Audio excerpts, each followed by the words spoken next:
ఇక శతకోటి దరిద్రాలకు అనంత కోటి ఆలోచనలు ఉంటాయి. అట్లాంటిదే ఇదని చెప్పాలా. దళారులకు వరంగా సన్నాల బోనస్ ఏంటంటే తెలంగాణ సర్కార్ ఏం చేస్తుంది, సన్నొడ్లు వండించినటువంటి రైతుకు 500 రూపాయల బోనస్ ఇస్తుంది.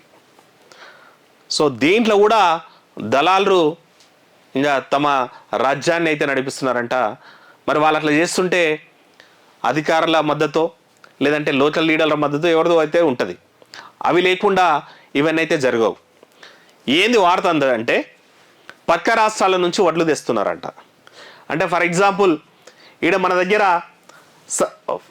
500 రూపాయలు అడిషనల్గా అంటే ఆల్మోస్ట్ 2800 రూపాయలు పడుతున్నట్టుంది కింటాల్కి.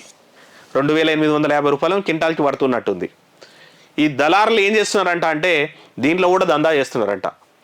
ఫర్ ఎగ్జాంపుల్ ఏపీ అనుకో, లేదంటే కర్ణాటక అనుకో, లేకపోతే ఇంకో పక్క స్టేట్ల ఆడ గవర్నమెంట్ రేటో లేదంటే మార్కెట్ రేటో ఓ 2000 2300 ఉంది కదా, ఈడ దీనికి కొంటున్నారంట.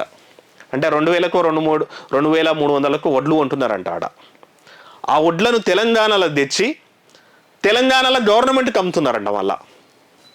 అంటే ఆడ కొని ఈడ తీసుకొచ్చి అమ్మనికే 500 రూపాయలు గవర్నమెంట్ ఇచ్చేటువంటి బోనస్ కలుపుకుంటున్నారంట.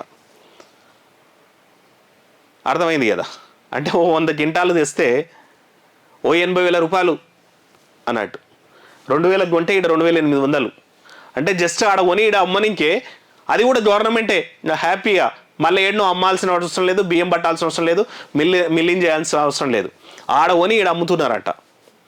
అంటే ఎంత దగులుబాజీ ఏ వారం తయారైందంటే ఏడ సందు దొరికితే ఆడ పంది కుక్కుల్లాగా తింటున్నటువంటిది. ఇది ప్రభుత్వం దృష్టికి వచ్చిందంటే దీని మీద యాక్షన్ తీసుకుంటాం అన్నటువంటిది కూడా డిస్కషన్ జరుగుతుంది. గిట్లా తయారైన వ్యవస్థలు ఇంకా